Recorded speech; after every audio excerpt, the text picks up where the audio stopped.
মহাজীবন, এই মহাজীবনকে সঞ্চারণের জন্য, বিতরণের জন্য আজকে ইষ্ট প্রসঙ্গে আসছেন শ্রদ্ধেয় সহপ্রতি ঋত্বিক শ্রীযুক্ত অনন্ত বন্ধু রায় দাদা। আমি দাদাকে আহ্বান করছি ইষ্ট প্রসঙ্গ করার জন্য।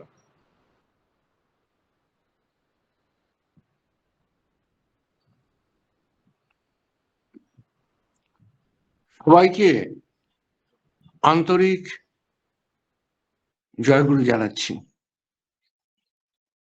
আজকে এই নতুন প্রভাতে সূর্যোদয়ের সাথে সাথে যে অন্তরের আনন্দ ভাব বিকশিত হয়ে উঠেছে, সেই সমস্ত ভাবের, সমস্ত সৃষ্টির যিনি মধ্যমণি, যাতেই জগৎ বিধৃত হয়ে আছে, সেই পরম পিতা, দুনিয়ার মালিক শ্রী শ্রী প্রভুর চরণে আমার অবমূল্যান্বিত প্রণাম। প্রণাম জানাই জগৎ জননী লক্ষ্মী স্বরূপিণী শ্রী শ্রী বড়মাকে। প্রণাম জানাই শ্রী শ্রী বরদাকে, যিনি আমাদের জীবনকে সমৃদ্ধ করে রাখছেন, ইষ্টপথে চালিত করছেন। প্রতি মুহূর্তে আচরণ করে যিনি জেনেছেন, সেই আচার্যদেবকে প্রণাম জানাচ্ছি।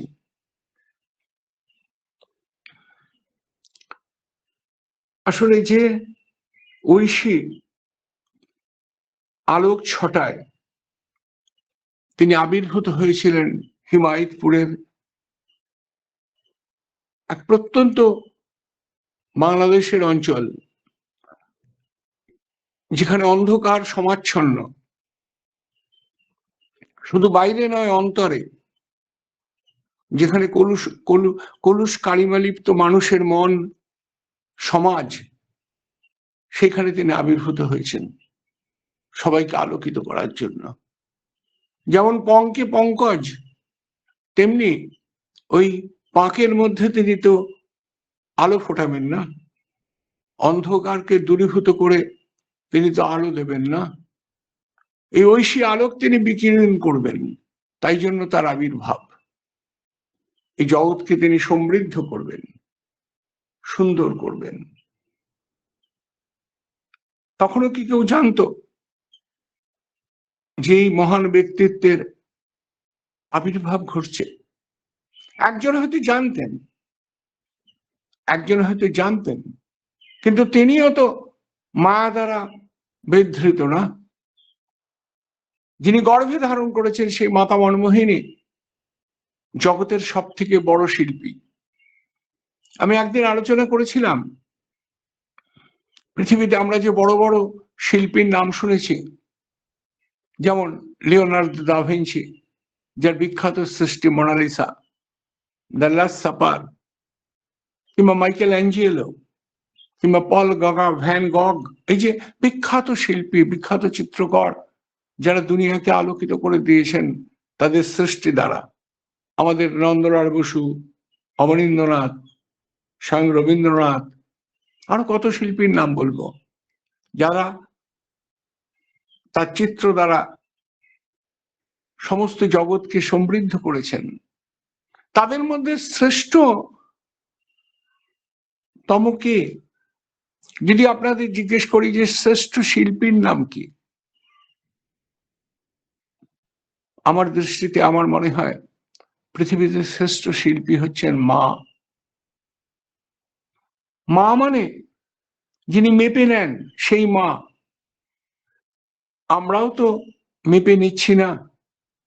এই যে মা সন্তান মেপেছেন বলেই আজকে পৃথিবী এত সুন্দর। তাই জন্য মায়ের কখনো অমর্যাদা করতে নেই। আচার্যদেব একদিন আলোচনা করতে করতে বলছেন যে ধ্বংস হয় তখন যখন মায়ের অমর্যাদা হয়, মাকে অপমান করা হয়। দেখেন না, সেদিন থেকেই কৌরবকুলের ধ্বংস সাধন হয়েছিল যেদিন দ্রৌপদীর অমর্যাদা হয়েছিল। আর সেই অমর্যাদাকে সবাই মিলে তাকিয়ে তাকিয়ে দেখেছিলেন ভীষ্ম, দ্রোণ, কর্ণ, কৃপ, দুঃশাসন তো একটা প্রতিভূ মাত্র। দুষ্কর্মটা করেছিল বটে, কিন্তু তাকে সমর্থন করেছিলেন প্রচ্ছন্নভাবে, প্রতিবাদ না করে যারা, তারা কম জ্ঞানী গুণী নন। আর সেই দিন থেকেই ধ্বংসের সূচনা হয়েছিল। তাই যিনি মাপেন, তার যদি মাপকে বন্ধ করে দেওয়া যায়, তাহলে পৃথিবীর ধ্বংস হবেই হবে। তাই আজকের এই পবিত্র দিনে মার অপমান যেন কখনো না হয়, কখনো কোনো দিন না হয়। মার অপমানকে আমরা সংঘবদ্ধভাবে প্রতিরোধ করব। মাকে প্রোটেকশন দেওয়াটাই হচ্ছে জীবনের সব থেকে বড় কাজ। মাতৃজাতির অপমান যেন কোনোদিন কখনো কোনো সময় না হয়। আচার্যদেব বলছেন, এই জাতিকে বর্তমানে সম্পূর্ণ যে অব্যবস্থা, তাকে দূর করতে পারে মায়েরা। তাই জন্য তিনি মাতৃসংঘ করতে বলছেন, যে প্রচার, তার প্রচার মায়েরা করবে, সংগঠন মায়েরা করবে। তিনি মায়েদের জন্য এই বিশেষ নির্দেশ তিনি দিচ্ছেন, কারণ তিনি জানেন যে মা হচ্ছেন সেই শিল্পী যিনি ছবি আঁকবেন। সেরকমই মাতা মনমোহিনী ছবি এঁকেছেন। কিরম ছবি এঁকেছেন বলেন তো? তিনি ছবি এঁকেছেন ভগবানের। কোথায় এঁকেছেন? মনে এঁকেছেন। আর সেই মনের আঁকা ছবিটাকে তিনি মূর্ত করে তুলেছেন জগতে। তার গুরুদেবের কাছে তার চাহিদা, তার প্রার্থনা যেন সেই সন্ত গুরুর মতো সন্তান তার হয়। গুরুকে তিনি প্রবল ভালোবাসেন, তা গুরুর মতোই তো সন্তান তার আকাঙ্ক্ষা, প্রাপ্তি। কিন্তু গুরু যিনি, তিনি তো অনেক এভাবে না, তিনি অন্ধকার থেকে আলোর পথ দেখান না। তাই মাতা মনমোহিনী দেবীকেও তিনি আশীর্বাদ করেছেন, যে বলিস কি মা, স্বয়ং দুনিয়ার মালিক তোর কাছে আবির্ভূত হবেন, স্বয়ং মালিক আবির্ভূত হবেন। গুরু আশীর্বাদ করছেন তার শিষ্যাকে, মাতা মনমোহিনী দেবীকে। রবীন্দ্রনাথ বলছেন, খোকা মাকে সুধায় ডেকে এলেম আমি কোথা থেকে, মা হেসে কয় ইচ্ছে হয়ে ছিলি মনের মাঝারে। আমাদের কত ইচ্ছা বলেন তো? আপনারা যদি রাস্তা দিয়ে যান, সমাজের দিকে তাকান, খবরের কাগজ দেখেন, তাহলে মারা কি সন্তান নিয়ে আসছেন, কি কি ইচ্ছা করেছেন, ভেতরে ভেতরে কি ইচ্ছা ছিল, সন্তানে প্রকাশ হয়েছে। তাই যত সন্ত্রাসবাদী, যত দুর্বিনীত, যত চোর, যা কিছু আমরা দেখছি না কেন, সব তো মায়ের অবদান না? তাই মা বড় শিল্পী। তিনি ডাকাতও আঁকতে পারেন, সন্ত্রাসবাদীও আঁকতে পারেন, আবার ভগবানকেও তিনি পৃথিবীতে আনতে পারেন, ভগবানকেও নামিয়ে আনতে পারেন। তাই আজকের এই পবিত্র দিন আমি প্রণাম জানাচ্ছি সেই মাতা মনমোহিনী দেবীকে, যিনি আমাদের কাছে প্রভুকে এনে উপহার দিয়েছেন, প্রভুকে আমাদের সামনে এনে হাজির করেছেন। আমরা প্রভুরকে পেয়েছি তার জন্য। আজকে নববর্ষ, আজকে মানে হালখাতা। আকবর নাকি তৈরি করেছিলেন এই বঙ্গাব্দর সৃষ্টি, তার হিসেব নিকেশের সুবিধার জন্য। আমরা সেই তত্ত্বে যাচ্ছি না, তবে হালখাতা কথাটা আমার খুব কিন্তু ভালো লাগে। হাল মানে নতুন, আর খাতা তো আমরা সবাই জানি। আজকের দিনে নতুন খাতার আমরা শুরু করব, ব্যবসায়ীরা তাই করেন আর কি। কিন্তু আমি বলি, আজকের এই নববর্ষের প্রথম দিনে আমরা যেন আমাদের জীবনের একটা নতুন খাতা তৈরি করি, যে খাতায় আমরা লিখব যে আমরা কি করে আরো প্রভুর হয়ে উঠব, আমরা কি করে আমরা ঈশ্বরের হয়ে উঠব, আর আমরা কি করে তার জন্য আমাদের জীবন সমর্পণ করব। নতুন খাতা আজকে থেকে শুরু হোক। ঠাকুর কৃষ্ণপ্রসন্ন ভট্টাচার্যকে বলছেন, দেখো আপনি একটা লিখবেন, আজ থেকে লিখবেন যে কি করলেন আর কি করতে হবে। আমার মধ্যে কতটা কড়া আছে আর কতটা না কড়া আছে। যখন দেখবেন কড়া আর না করার মধ্যে আপনার কড়ার পরিমাণ বেশি, তখন বুঝতে পারবেন আপনার জীবন অগ্রগতির পথে এগোচ্ছে। সালটা 1960। কেষ্টদা ঠাকুরের কাছে বসে আছেন, জিজ্ঞেস করছেন যে স্বয়ম্ভু তার কি কোনো কর্তৃত্ব আছে? একটা অদ্ভুত প্রশ্ন। স্বয়ম্ভু তার কি কোনো কর্তৃত্ব আছে? ঠাকুর তাকিয়ে বলছেন স্বয়ম্ভু স্পন্টেনিয়াসলি স্প্রাউট করেন, স্বতঃস্ফূর্ত ভাবে জেগে ওঠেন। আপনার যখন কর্তৃত্ব আছে তখন আপনার ভেতরে যে আদি সত্তা তারও কর্তৃত্ব আছে, সেই প্রকাশটাই আপনি। তাহলে যা চেতনা, যার প্রকাশিত রূপ আপনি, তার কি কোনো দোষ থাকতে পারে? ঠাকুর তাকিয়ে, কেষ্টদা তাকিয়ে বলছেন ঠাকুর স্বয়ংভূ, স্বয়ং ড্যাশ ভূ, স্বয়ংকৃত নয়। স্বয়ংভূ হলেই তো ঠাকুর বলছেন স্বয়ংকৃত হয় না। আসলে এইগুলো বিরাট প্রক্রিয়ার মধ্যে দিয়ে বিভূষিত হয়। আসলে কি জানুন, ঠাকুর গান গেয়ে উঠলেন। তিনি বলছেন তুমি কেমন করে গান করো হে গুণী, আমি অবাক হয়ে শুনি। আসলে যখন তার কর্তৃত্ব আমার মধ্যে দিয়ে প্রকাশিত হয়, তখন আমার মধ্যে কি হয় জানেন তো? আমি অবাক হয়ে যাই, আমি এটা কি করে করলাম, আমার দ্বারা কি করে এটা সম্ভব হলো। আর তখন মনে হয় যে আমার জীবনের সব গর্ব, আমার জীবনের যে অহংকার, সবকিছু একটা আমার না, সব তোমার। ওই তোমার চেতনার রঙে পান্না হলো সবুজ, চুনি হলো রঙিন হয়ে। এই যে কবির কথা আছে, তার চেতনার রঙেই তো সবকিছু উদ্ভাসিত হয়েছে, তার চেতনার রঙেই তো সবকিছু বিকশিত হয়েছে, বিভাবিত হয়ে উঠেছে।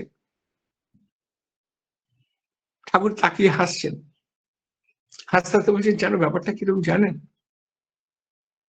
ব্যাপারটা হচ্ছে যে সকল গর্ব দূর করে দিব, তোমার গর্ব ছাড়িব না। কৃষ্ণদা তার আগে একটা প্রশ্ন করেছিলেন, ঠাকুর ধর্মের জয় ব্যাপারটা কি বলেন তো? আমরা সবাই বলি ধর্মের জয়, ধর্মের জয় ব্যাপারটা কি? ঠাকুর বলছেন আসলে কি জানেন, একটা ডাম, একটা কনসাসনেস থাকে, একটা অস্পষ্ট চেতনা থাকে, তো ঠিক বুঝতে পারি না আমরা ধর্ম কি, এই ব্যাপারটা আমরা বুঝতে পারি না, হয়তো বিশ্লেষণ করি বিভিন্ন ধাতুগত অর্থ দিয়ে, বিভিন্ন ধাতুর মানে দিয়ে, যা ধরে রাখে, পালন করে, এসব দিয়ে ব্যাখ্যা করি। কিন্তু সত্যিকারের ধর্ম হচ্ছে তাই যে আমার অন্তর্নিহিত সত্তা যা আমাকে বিকশিত করে তুলেছে, আমি যে নিজেকে নিজে নিয়ে উপভোগ করব, এটা হচ্ছে ধর্ম। আর অধর্ম তাই যখন আমি নিজেকে নিজে উপভোগ করতে পারি না। জীবনের সব থেকে বড় অধর্ম কি জানেন? সব থেকে বড় অধর্ম আমি যখন নিজেকে নিজে উপভোগ করতে পারি না। আর প্রভু আসেন জানাতে তুমি উপভোগ করো, তুমি নিজেকে নিজেকে জানো। তাই সমস্ত ব্রহ্মাণ্ডই এই পিণ্ডের মধ্যে অবস্থিত আছে, সমস্ত ব্রহ্মাণ্ড এই পিণ্ডে আছে। তুমি যে নিজে ভগবানের প্রতিফলিত রূপ, তুমি যে নিজে ভগবান, এটা জানাতে তিনি আবির্ভূত হন। আর তা যদি হয় তাহলে মানুষের মধ্যে কখনো দ্বন্দ্ব থাকে না, কখনো বিদ্বেষ থাকে না, কখনো পরস্পরের মধ্যে বিচ্ছেদ হয় না। আমি বসে আছি আচার্য দেবের কাছে, তিনি হঠাৎ করে তাকিয়ে বলছেন এই যে আমার সামনে পণ্ডিতজি বসে আছেন, আমাদের প্রদীপ ব্যাসদা, তিনি সৎসঙ্গের সমস্ত পূজা অর্চনার কাজে ব্যাপৃত থাকেন। তার পাপ দিকে তাকিয়ে বলছেন এই পণ্ডিতজি আমার সাথে একসাথে বন্ধু ছিলাম আমরা, আমার সাথে এই পণ্ডিতজির কখনো ঝগড়া হয়? ঝগড়া হয় না। কেন বলেন তো হয় না? আমরা সব তাকিয়েছি, তাকিয়ে বলছেন কেন হয় না বলেন তো? ও খুব ভালো বলে, কিংবা আমি খুব ভালো বলে আমাদের পরস্পরের মধ্যে ঝগড়া হয় না? তা কিন্তু নয়। তার কারণ আমি অনুভব করি কি জানেন, যে পণ্ডিতজি, নামটা পণ্ডিতজি, কিন্তু উনি জন্ম নিয়েছেন তো পণ্ডিতজি নামে নয়, ওনাকে নাম দেওয়া হচ্ছে পণ্ডিতজি। অরিজিনালি উনি অনামী, ওনার নাম নাই, আমারও নাই। আমরা প্রত্যেকেই যে চেতনার অংশ, আমরা প্রত্যেকেই যে চেতনার অংশ, তা এক, অভিন্ন। যে চেতনা ওনার মধ্যে ক্রিয়াশীল হয়ে ওনাকে পণ্ডিতজি বানিয়ে তুলেছেন, আর যে চেতনা আমাকে বসিয়ে রেখেছে, যার চেতনার প্রতি ফলশ্রুতি আমি, দুটো এক চেতনা। আর যদি উভয় এক চেতনার অঙ্গীভূত হয়, তাহলে পরস্পরের মধ্যে ঝগড়া হয় কি করে? এই চেতনাটাই, এই অনুভবটাই আধ্যাত্মিকতা। আধ্যাত্মিকতা মানে যা মানুষকে কারণমুখী করে।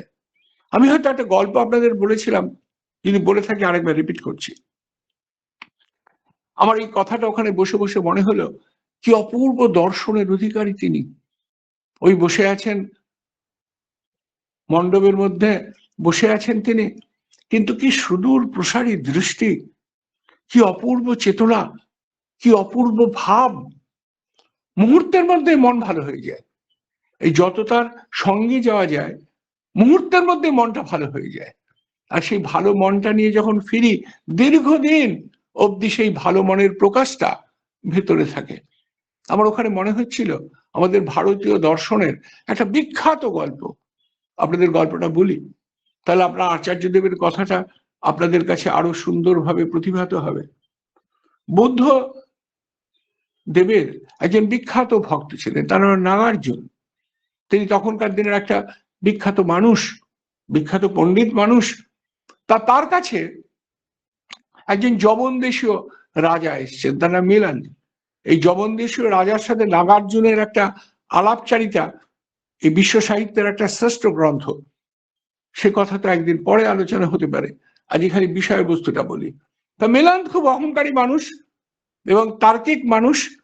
তার অর্থের অহংকার, তার মানের অহংকার, ধনের অহংকার, রূপের অহংকার, শক্তি সামর্থ্যের অহংকার। আর এই দিয়ে তিনি চেষ্টা করেন সবাইকে পরাজিত করতে। আসলে একটা স্বভাব কি জানেন তো,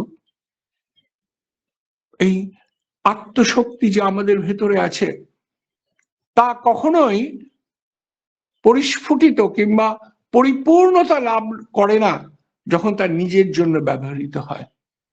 ওই যে চৈতন্য চরিতামৃত আছে, আত্মেন্দ্রিয় প্রীতি ইচ্ছা তাকে বলে কাম।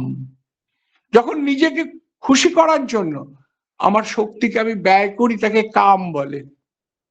আর কৃষ্ণেন্দ্রিয় প্রীতি ইচ্ছা ধরে প্রেম নাম। যখন কৃষ্ণের খুশির জন্য আমার সেই শক্তিকে ব্যয় করি, তখন তা প্রেম। একই শক্তি, একই শক্তি, তাই দিয়ে পারমাণবিক বিস্ফোরণও ঘটানো যায়, আমার সমস্ত পৃথিবীকে আলোকিত করে দেওয়া যায়। একই শক্তি, আপনার উপর নির্ভর করছে আপনি তাকে কিভাবে ব্যবহার করবেন। আপনি তাকে কিভাবে ব্যবহার করবেন, এটা আপনার উপর নির্ভর করছে। কিন্তু বেশিরভাগ মানুষ ঈশ্বরের দেওয়া সেই অনন্ত শক্তির অপব্যয় করছে, প্রতি মুহূর্তে করছে। তো মিলান গেছেন নাগার্জুনের কাছে, গিয়ে প্রথম প্রশ্ন, যেটা আমরা নর্মালি শিষ্টাচার, যে আপনার নাম কি? নাগার্জুনকে জিজ্ঞেস করছেন, আপনার নাম কি? উনি তাকিয়ে বলছেন, লোকে বলে আমার নাম নাগার্জুন। অট্টহাস্য করলেন মিলান, দেখেছেন লোকটা কিরকম, কিরকম ভণ্ড মানুষ। লোকে বলে ওনার নাম নাকি নাগার্জুন। আরে নিজের নাম নিজে বলতে পারছে না, এ কি কথা? দেখছো দেখছো, সবাই দেখছো, ব্যঙ্গ করছেন। তা নাগার্জুন তার দিকে তাকালেন, কিন্তু এর উত্তর দিলেন না। তিনি তাকিয়ে বলছেন যে মহারাজ আপনি এলেন কিভাবে? বলছে এলাম মানে, আমি এলাম কিভাবে মানে, আমি রথে করে এলাম। রথে করে এলাম, ওই যে আমার রথ দাঁড়িয়ে আছে, 6টা ঘোড়া একদম টকবক করছে, সাদা 6টা ঘোড়া। ওরা করে এলাম। বলে আচ্ছা, তাহলে মহারাজ ওই ঘোড়াগুলোকে কি রথ বলে? বলছে না না, ঘোড়াকে রথ বলবে কেন? বলছে তাহলে ওই যে বড় বড় চাকা, সোনার পাতে মোড়া চাকা, ওই যে আপনার 4টে চাকা রয়েছে, ওই চাকাগুলো কি রথ বলে? বলে না, ওই চাকাগুলোকে রথ বলবে কেন? বলে তাহলে এই ধ্বজটা বোধ হয় রথ, ওই যে পথ করে উঠছে মাথায়। বলছে না না, তাকে বলবে কেন? বলে তাহলে এই মণিমাণিক্য জড়িত সিংহাসন, তাকে রথ বলছে। বলছে না। বলে তাহলে যিনি চালিয়ে নিয়ে এলেন আপনার রথটা, ওই যে ভদ্রলোক বসে আছেন সারথি আর কি, ও রথ? বলছে না, ও রথ না। বলে তাহলে রথ কোনটা? এই যে এত বড় একটা জিনিস আপনি আমাকে দেখালেন, তার মধ্যে রথ কোনটা? কোনটাই রথ না। আপনি নাম দিয়েছেন এই সমষ্টিটাকে রথ। তেমনি আমি যখন মায়ের পেট থেকে জন্মেছিলাম, আমার এই হাত, পা, নাক, চোখ, মুখ, কান সবকিছু, এই সমষ্টিটাকে কেউ নাম দিয়েছিল। এর নাম অনন্ত বন্ধু, এর নাম মোহন, কিংবা এর নাম অমুক তমুক নাম দিয়েছিল। আসলে আমি নামহীন, আমি অনামী। আমার একটা নাম দেওয়া হয়েছিল, নামটা নিয়ে আমি আসিনি।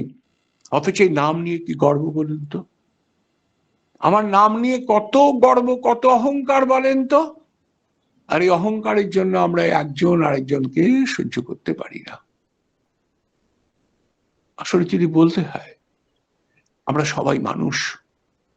তার উপরে যদি বলতে হয়, আমরা সবাই তার সন্তান। আমরা সবাই তার সন্তান। তিনি তিনি আমার মধ্যে রয়েছেন। সন্তান মানে সমতান, আমরা তার এক সুরে বাজছি। যদি এটা করতে পারতাম, ভাবতে পারতাম, তাহলে দ্বন্দ্ব থাকতো না। কি সুন্দর আচার্যদেব বললেন, আমার মনে পড়ে গেল সেই কথাগুলো, সেই পুরনো কথাগুলো তার সামনে বসে আমি আপনাদের সামনে তুললাম, যে তিনি কি সুগভীর দৃষ্টি দিয়ে বলছেন, আমার সাথে বধিব্যাসের কোনো ঝগড়া হয় না, কারোর সাথে ঝগড়া হয় না আমার কখনো, কারণ আমরা সবাই সেই চেতনা স্বরূপ তিনি। ঠাকুর বঙ্কিম রাজার দিকে একটা রহস্য ভরা হাসি আসছে। কেন? কেষ্টদা ঠাকুরকে বলছেন যে ঠাকুর, আমাদের কাছে আমাদের চলাটা এমন যে মানুষ মনে করে কি জানেন, যে আপনাকে তুষ্ট করলে একটা ফল পাওয়া যাবে, যেমন মহাদেবকে তুষ্ট করলে ফল মেলে। ঠাকুর একটা রহস্য ভরা হাসি হাসছেন, হেসে বলছেন, ওই যে একটা কি কথা আছে না, সকল গর্ব দূর করে দিব, তোমার গর্ব ছাড়িব না। বঙ্কিমদার দিকে তাকিয়ে বলছেন, বঙ্কিমদা তার কাছে থাকতেন, বঙ্কিমদা আবৃত্তি করছেন কবিতাটা। আমার মনে হলো আজকের দিনে আপনাদেরও বলি, যত মান আমি পেয়েছি যে কাজে, সেদিন সকলই যাবে দূরে, শুধু তব মান দেহে মনে মোর বাজিয়া উঠিবে এক সুরে, পথের পথিক সেও দেখে যাবে, তোমার বারতা মোর মুখ ভাবে, ভব সংসার বাতায়ন তলে বসে রবে যবে আন মনা, সকল গর্ব দূর করি দিব, তোমার গর্ব ছাড়িব না। ঠাকুর এক মনে শুনছেন, একটা চোখে উদাস দৃষ্টি, আর তারপর বলছেন, ভাবনার মধ্যে একটা কড়া আছে না, কড়া নেই? ভাবনার মধ্যে কড়া নেই? কেশদা জাস্ট নক করছেন। তিনি বলছেন, না না, চিন্তা আছে। ঠাকুর বললেন, কড়ার মধ্যে ওই চিন্তাটা ইমপ্লাইড। ইমপ্লাইড আসলে আমরা বলি কড়া, কিন্তু কড়ার আগে একটা ব্যাপার থাকে, করার আগে চিন্তা থাকে। চিন্তাবিহীন যদি কর্ম হয় তাহলে কিন্তু খুব মুশকিল। তাই ভাবতে হবে চিন্তাটা কি। চিন্তাটা হচ্ছে আমার ইষ্ট খুশি হবেন কিনা, আমার ইষ্ট খুশি হবেন কিনা।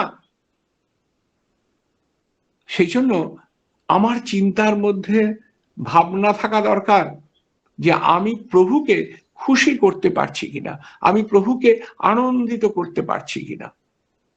এটা ঘটনা আলোচনার মধ্যখানে একটা ঘটনা, কেষ্টদা তাকিয়ে বলছেন, ঠাকুর জেমস একটা কথা বলেছেন, এটা আমরা কিন্তু খুব করি জানেন তো, করি বলেই আপনাদের জানাচ্ছি। তাকিয়ে বলছেন, ডোন্ট প্রিচ টু মাচ। ঠাকুর এটা কেন বলছেন, মানে বেশি প্রচার করো না। আমরা তো সবাই জানি খুব প্রচার করো। কেষ্টদা বলছেন ঠাকুরকে ডোন্ট প্রিচ টু মাচ, মানে বেশি প্রচার করো না। ঠাকুর বলছেন আরে যাজনটা তো তাই, শুধু কথা না, কিন্তু প্রচার আমরা যেটা বলতে চাইছি খালি বলতে থাকছো, বক বক বক বক করেই যাচ্ছ। এই আমি এখন যেমন আপনাদের সাথে বক বক বক করেই যাচ্ছি, তা কিন্তু নয়। বেশি বলার থেকে এমন করো যে তুমি লোকের কাছে উদাহরণ হয়ে দাঁড়াও। তাই জেমসের কথাটা ঠাকুর সাপোর্ট করছে, ডোন্ট প্রিচ টু মাচ। বলছেন করা আছে, কিন্তু শুধু কথা কওয়াই কিন্তু যাজন না। ঠাকুর তাকিয়ে বলছেন বেশি কথা বললে অনেক সময় গোল পাকায় যায়। আসলে জানো, যাজনের ভেতর দিয়ে মানুষের ইনবর্ন ক্যারেক্টারিস্টিকটা ফুটিয়ে তোলা যায়, মানে সহজাত বৈশিষ্ট্যগুলো খেলিয়ে তোলা লাগে। প্রত্যেকটা মানুষের সাথে যাতে কথা বলবে, তখন দেখবে তার কি বৈশিষ্ট্য আছে সেটাকে অবজার্ভ করবে। একদিন আলোচনা করতে করতে আচার্যদেব বলছিলেন, আমার শ্বশুরমশাই পণ্ডিত দা বলছেন তিনি, তার কাছে একজন মানুষ এসছেন, তো তিনি তার আলোচনা করার জন্য ইষ্ট কথা আলোচনা বলতে এসছেন। তা পণ্ডিত দা শুনছেন, 1 ঘন্টা তিনি হাত রেখে শুনে যাচ্ছেন। 1 ঘন্টা হয়ে গেল, তা সেই ভদ্রলোক কমপ্লিট করলেন, তারপর তিনি চলে গেলেন। এবার শ্রী শ্রী দাদা, মানে আমাদের আচার্যদেবের বাবা জিজ্ঞেস করছেন পণ্ডিত দাকে, যে পণ্ডিত দা আপনি ওই যে ভদ্রলোক বলে গেলেন আর আপনি একটা কথাও বললেন না, খালি শুনে গেলেন। তো বলছেন ও আমার কাছে বলতে এসছিল, আর সেই বলাটা শোনাটাই আমার মনে হলো ঠিক কথা। তা আচার্যদেব বলছেন ঠিক তাই, লোকে কি জন্য তোমার কাছে আসছে এটাকে অনুভব করো, আর বলতে বলতেই তার সহজাত যে প্রবৃত্তি, সহজাত যে সংস্কার, সেগুলো জাগ্রত হবে। আর যখন তা হবে তখন তার মধ্যে কথা শোনার আগ্রহ গজাবে। আসলে শোনার আগ্রহটা জাগিয়ে তোলাটাও কিন্তু তোমার কাজ, শোনার আগ্রহটা জাগিয়ে তোলাটাও তোমার কাজ। এবং তা তখন সার্থকতায় পর্যবসিত হয় যখন তুমি কড়া দিয়ে তার সেবাটাকে ফুটিয়ে তোলো। আমাদের নৈহাটিতে একজন খুব বিদগ্ধ মানুষ ছিলেন, খুব নির্লোভ মানুষ, ভীষণ নির্লোভ মানুষ। আমি এরকম সাধু সন্ত মানুষ খুব কম দেখেছি। তার নাম মহাদেব পোদ্দার দা।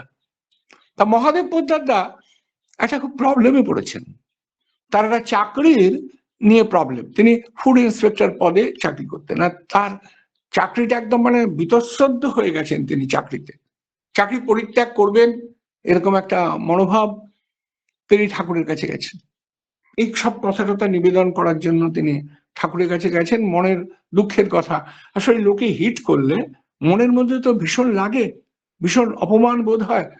এই অপমান বোধটা থেকে তিনি মুক্তি পাচ্ছেন না, তিনি ঠাকুরের কাছে গেছেন যে কি করবেন, তিনি চাকরিটাকে ছেড়ে দেবেন। ঠাকুর বসে আছেন, একদম শুভ্র শয্যার উপর বসে রয়েছেন। তিনি তাকিয়ে রয়েছেন মহাদেবের দিকে।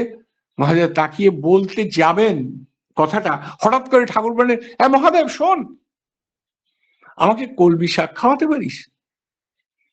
বলতে এসছেন এক কথা, ঠাকুর চেয়ে বসলেন কলমি শাক খাওয়াতে পারিস? তো সামান্য জিনিস। তা তিনি তাকে বললেন, হ্যাঁ নিশ্চয়ই, তাহলে নিয়ে আয়।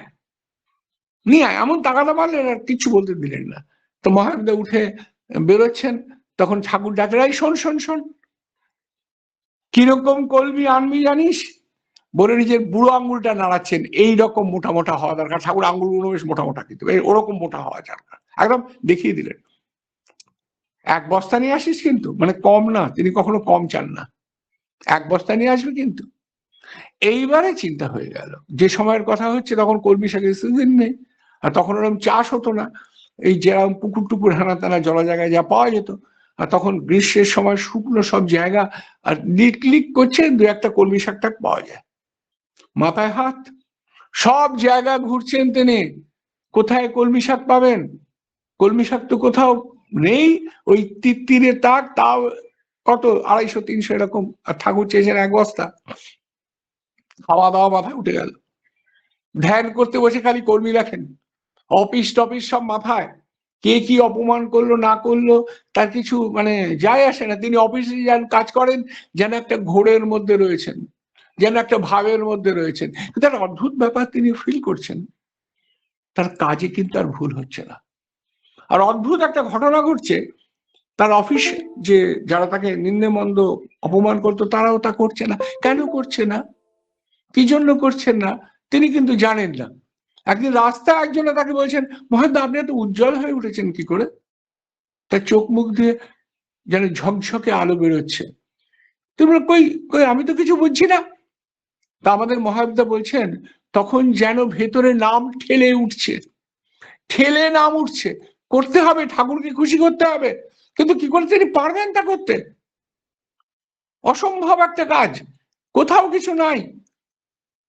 তিনি কাঁদতে কাঁদতে ঠাকুরের কাছে গিয়ে পড়লেন। তার ঘরে ঠাকুরের ছবি আমরা দেখেছি, খুব লিভিং ছবিটা। আমি একটা ওরকম ছবি এনেছি, সৎসঙ্গ কলা কেন্দ্রের প্রথম যে ছবিগুলো প্রিন্ট হয়েছিল তা এখন দুষ্প্রাপ্য, খুব পুরনো মানুষদের বাড়িতে আছে। আমরা তার থেকে প্রিন্ট করেছি, কিন্তু অরিজিনালি সেটা হয়নি। তা সেই প্রিন্ট, ওই ছবিটা রয়েছে। তা দেখছেন ঠাকুর মৃদু মৃদু হাসছেন। এটা আমার জীবনে খুব ঘটে। যখন দেখি খুব ভালো কাজ করে ঠাকুরের সামনে বসে আছি, তখন তার মুখটা দেখি হাসি হাসি। আর যখন কোনো দুষ্কর্ম করে তার কাছে বসি, তখন মুখটা গম্ভীর, মানে এটা তুমি ভালো করোনি। আপনারা বলবেন মনের প্রতিফলন, কিন্তু আমার মনে হয় যে মূর্তিও মূর্ত হন। ওই যে আমরা দুর্গাপুজো বিসর্জন দিই বিশেষভাবে অর্জন করার পরে মাকে, মূর্তি মূর্ত হয়ে ওঠেন। মূর্তি কিন্তু মূর্ত হন, ছবি কিন্তু মূর্ত হন, জানেন? সত্যিকারের মূর্ত হন যদি তাকে আপনি ভালোবাসেন। আর যিনি নববর্ষের দিনে আপনার ঠাকুরকে একবার গিয়ে বলুন, ঠাকুর আই লাভ ইউ, আমি তোমাকে খুব ভালোবাসি। আজকে তো সারাদিন কত লোককে আপনার মেসেজ পাঠাবেন, ছবি পাঠাবেন, স্ত্রীকে বলবেন, পুত্রকে বলবেন, বাবা তোকে কত ভালোবাসি। আজকে দিনটাতে ঠাকুরকে গিয়ে বলুন না, আমি তোমাকে খুব ভালোবাসি। আর রোজ এই বলাটা প্র্যাকটিস করলে দেখবেন কি আনন্দ, কি আনন্দ। গভীর রাতে ঘুম ভেঙে গেলে কোনোদিন ঠাকুর ঘরে গিয়ে উঁকি মেরে দেখেছেন? এটা হচ্ছে প্রেম, যাতে তাকে দেখতে ইচ্ছে করে। তা যাই হোক, মহাদেব এক মনে তার হাতে ঠাকুর প্রদত্ত লাঠিটা, সাইকেল চালাতে চালাতে যাচ্ছেন। কাঁচরাপাড়ার ওদিক দিয়ে যেতে যেতে হঠাৎ করে চোখটা পড়ে গেল একটা দিঘির দিকে। গ্রামের প্রান্তে একটা বড় দিঘি, আর ওই দিঘির মধ্যেখানে ওই ঠাকুর যা বলেছেন ওই কলমি শাক। তা তিনি না একদম মানে জয়গুরু বলে লাফিয়ে উঠেছেন। পাশে একটা দোকানে গিয়ে বলছেন, আমাকে ওই কলমি শাকটা এনে দেবেন। বলছেন পাগল হয়েছেন, গ্রামের লোক অভাবী মানুষ, ওই কলমি শাক থাকে নাকি কখনো ওখানে?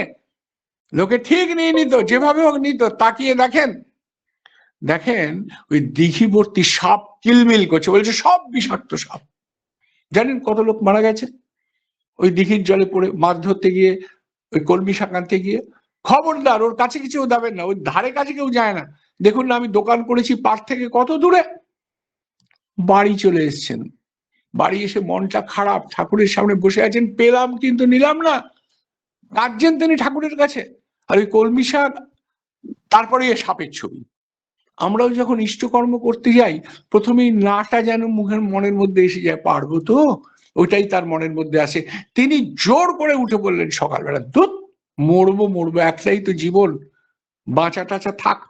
তা তিনি ওই সাইকেল নিয়ে বেরিয়ে গেছেন, আর পাশে দোকানের পাশে ঠেকিয়ে রেখেছেন তিনি।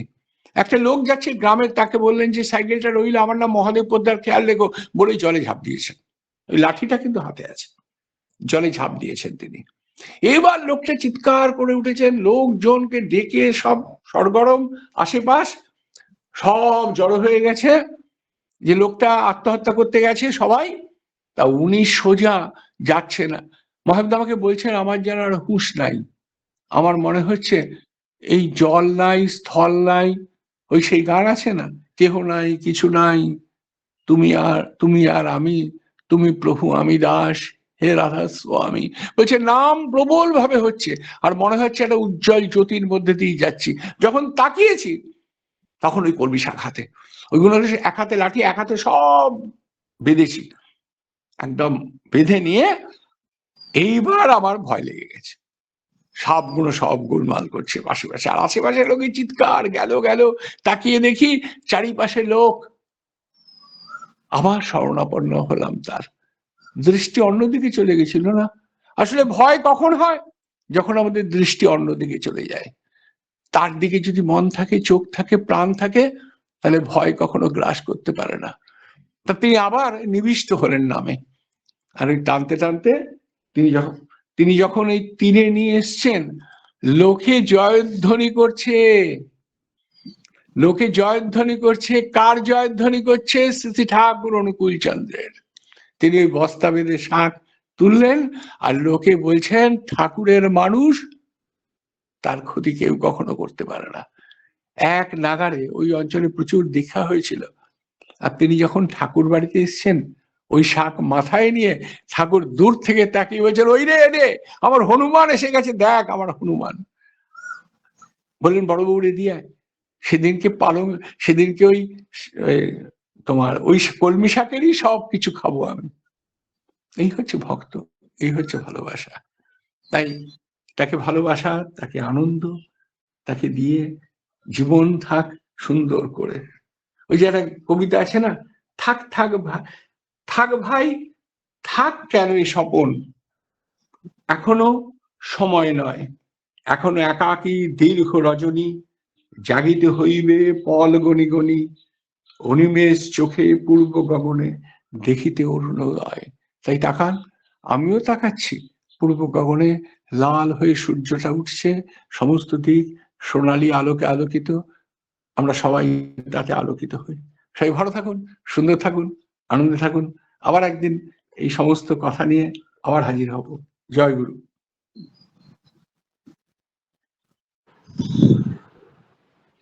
জয় গুরু দাদা। নিমেষ, পল, এই ক্ষণগুলো ধরতে পারে না, ঠিক তেমনি এত আমি ঘড়ির দিকে তাকিয়ে দেখলাম, হ্যাঁ সময় হয়েছে, আরো 2 মিনিট আপনার হাতে ছিল, যে সময়টি বেঁধে দেওয়া ছিল সেখানে। তারপরে মনে হলো এত পরিপূর্ণ সমাপন, এবং সমাপনের শেষে একটি আশার বাণী রেখে গেলেন, আবারও কোনোদিন সেই মহাজীবনকে নিয়ে আপনি বলবেন। সেই আশাটুকু আমাদেরকে এই নববর্ষের এই প্রভাতে প্রাণিত করে রাখলো। আবারও কোনো একদিন নতুন বছরের নতুন কোনো দিনে আপনাকে ওই মহাজীবন নিয়ে কথা শোনার মধ্যে পরিণত হব। যে ছোট্ট করে চিত্রকরের গল্প দিয়ে শুরু হয়েছিল, এবং সেই মা চিত্রকরকে আমাদের কাছে তুলে ধরেছিলেন, এবং তুলে ধরতে ধরতে আমার প্রিয় পরমকে মা কেমন করে একে কেমন করে এই বিশ্বভুবনের জন্য রেখে গেছেন, সেই কথার মধ্যে দিয়ে তিনি বিস্তরণ করছিলেন প্রভুর কথা, এবং নানানভাবে সবাইকে একত্রিত করে রেখেছিলেন এই কথার জালে, এবং সেই চিন্তার মধ্যে আমাদেরকে প্রাণিত করে রাখলেন নববর্ষের এই দিনে। আপনার জন্য ইষ্টোচ্ছল জীবন প্রার্থনা রাখছি প্রিয় পরমের রাতুল চরণে। আমাদেরকে এমন করেই বারবার জাজিত করে দেবেন, আমাদের ক্ষয়ে যাওয়া বিশ্বাসগুলোকে পূর্ণতায় এনে দেবেন। আমরা যেন তাকে পরিপূরণ করার জন্য সব ভয়, সবকিছুকে তুচ্ছতায় ফেলে ওই ধ্যানস্থ হয়ে উঠতে পারি, সেই ধ্যানে যেন তার আদেশকে পরিপূরণ করতে পারি। দাদা, আপনার জন্য আরো থেকে আরো তার ইষ্টোচ্ছল জীবন প্রার্থনা রাখছি প্রিয় পরমের রাতুল চরণে। ইষ্টপ্রাণ দাদা ও মায়েরা,